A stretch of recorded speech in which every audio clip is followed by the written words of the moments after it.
साथियों नमस्कार। मैं वरुण कुमार त्रिपाठी, निदेशक SIP foundation. Green India one channel पे आपका स्वागत है। मित्रों, अभी हम लोगों ने कुछ दिनों पूर्व आज़ादी के 75 वर्ष पूर्ण किए। बड़े हर्षोल्लास के साथ हम लोगों ने अमृत महोत्सव मनाया और आज हम लोग ये निर्णय पे पहुँचे हैं कि जब हमारा देश आज़ादी के 100 वर्ष पूरे कर रहा हो, ऐसे समय पे हम लोगों के पास में भी कुछ ऐसी भागीदारी होनी चाहिए, कुछ ऐसा दिखाने के लिए होना चाहिए कि 25 वर्षों में हमने क्या किया। क्योंकि जिस गति से हमारा देश आगे बढ़ रहा है, जिस गति से हम 75 वर्ष में यहाँ तक आए हैं और अब आगे हम 25 वर्षों में जाएंगे, निश्चित रूप से भारत एक कई ट्रिलियन की इकोनॉमी होगी।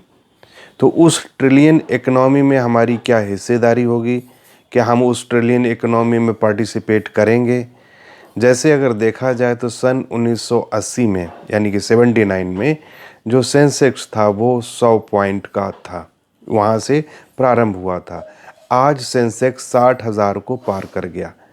तो क्या जो 100 से 60,000 की यात्रा पूरी हुई है, क्या हमारी उसमें भागीदारी थी या हमारा उसमें भागीदारी से हमें कुछ लाभ मिला।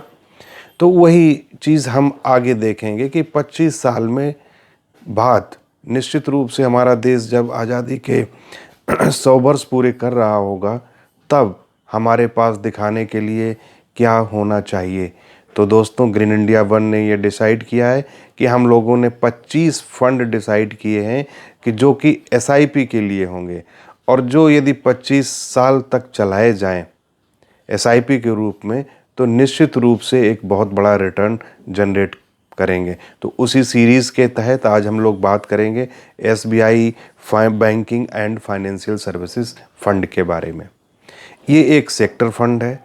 सेक्टर फंड में रिस्क ज़रूर रहता है, लेकिन यही फंड आगे चल के एक बहुत बड़ा रिटर्न जनरेट करेगा।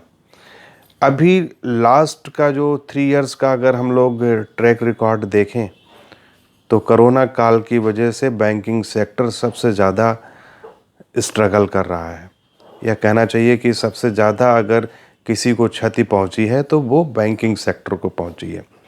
क्योंकि कोई भी व्यवस्था है या अर्थव्यवस्था है या समाज है या बाज़ार है, बिना बैंकिंग सिस्टम के नहीं चल सकता है। तो दोस्तों, हुआ क्या कि जो ये कोरोना काल आया और इसने बहुत सारी जो कंपनियां थीं उनको क्षति कर दिया। उनको कई में ताले पड़ गए, कई बंद हो गई, कई नहीं चल पाई। तो जो उनके ऊपर लोन था, जो ऋण था, वो चुकाने में असमर्थ हो गई, जिसकी वजह से एनपीए बहुत तेज़ी से बढ़ा। बैंकिंग सेक्टर के लिए एक बहुत बड़ी प्रॉब्लम थी कि हम कैसे इस एनपीए से निपटें। लेकिन उस संक्रमण काल से भी अब बैंकिंग सेक्टर निकल के बाहर आ गए हैं। मित्रों, एक चीज़ निश्चित समझ लीजिए कि जब कई ट्रिलियन की इकोनॉमी हमारी होगी, तो उसमें बैंकिंग और फाइनेंशियल सेक्टर का रोल बहुत बड़ा होगा। उदाहरण के तौर पे अगर हम देखें तो जो स्टेट बैंक ही थी, स्टेट बैंक के नीचे अगर देखोगे तो अब लगभग बहुत सारी कंपनियां जो उसकी सब्सिडरी कंपनी थी, वो भी एक बड़ी कंपनी के रूप में सामने आ गई हैं। जैसे स्टेट बैंक था ही था, अब स्टेट बैंक म्यूचुअल फंड भी एक कंपनी बन गई, स्टेट बैंक इंश्योरेंस से एक कंपनी बन गई, स्टेट बैंक होम लोन से एक कंपनी बन गई, स्टेट बैंक सिक्योरिटीज़ से एक कंपनी बन गई। तो फ्यूचर में आप देखेंगे कि फाइनेंशियल सेक्टर का रोल बहुत ही अच्छा होने वाला है। तो हम लोग अगर 25 वर्ष तक फाइनेंशियल और बैंकिंग सेक्टर में कोई निवेश करते हैं, तो निश्चित रूप से एक हम बड़ा धन बना पाएंगे, एक अपने आप कैपिटल बना पाएंगे, एक गेन हमें हो पाएगा। जैसे अगर हम देखें, SBI banking and financial sector fund ने इतना इन्फेक्शन पीरियड रहा, संक्रमण काल रहा है, लेकिन फिर भी अगर उसका जो लास्ट 2 इयर्स का रिटर्न है वो 25.59% का है। हाँ, लास्ट 1 ईयर में ज़रूर बहुत ही रिटर्न अच्छे नहीं कहेंगे, क्योंकि 4.83 के रहे हैं। और ये 3 इयर्स का रिटर्न अगर आप देखोगे तो 13.85%। तो अगर हम इसमें एसआईपी में जाते हैं, सिस्टमेटिक इन्वेस्टमेंट प्लान में जाते हैं, तो ये निश्चित रूप से एक बहुत बड़ा रिटर्न बना के फंड देगा। तो SBI banking and financial services जो फंड है वो एक सेक्टर फंड है। इसका जो फंड मैनेजर है वो हैं मिलिंद अग्रवाल जी हैं, और जो इसका एम साइज है लगभग 3500 करोड़ का है। तो अगर आप हाई रिस्क थोड़े सी लेना चाहते हैं तो नेक्स्ट 25 ईयर्स के लिए 10,000 की एसआईपी निश्चित रूप से एक बहुत बड़ा अमाउंट क्रिएट करेगी, और वो अमाउंट करोड़ों का होगा। तो मित्रों, अगर आप अपने पोर्टफोलियो को डाइवर्सिफाई करना चाहते हैं और थोड़ा रिस्क लेना चाहते हैं, तो निश्चित रूप से जब हम शताब्दी वर्ष मना रहे होंगे अपनी आज़ादी का, उस समय हमारे पास एक बैंकिंग सेक्टर की एसआईपी होना भी बहुत ज़रूरी है, जो कि मैं समझता हूँ कि इंडिया में बैंकिंग सेक्टर का अभी भी बहुत बड़ा रोल है। रीज़न क्या है कि जो हमारे यहाँ दो बैंकिंग सेक्टर है, एक तो प्राइवेट सेक्टर है और एक पब्लिक प्राइवेट सेक्टर है। यानी कि पब्लिक पीएसयू जो सेक्टर है, वो सेक्टर में गवर्नमेंट का पीछे से हिस्सेदारी रहती है, यानी कि वो कंपनियां जिनमें मेजॉरिटी स्टेक अभी भी भारत सरकार की है। ये भारत देश ऐसा है जहाँ पे प्राइवेट सेक्टर भी ज़रूरी है और पीएसयू सेक्टर भी ज़रूरी है। कभी भी इन दोनों सेक्टरों को ख़त्म नहीं किया जा सकता। जैसे पीएसयू सेक्टर अगर रहेगा तो जो राष्ट्र की कल्याणकारी योजनाएं हैं वो केवल पीएसयू यानी कि सरकारी बैंक ही चला सकती हैं।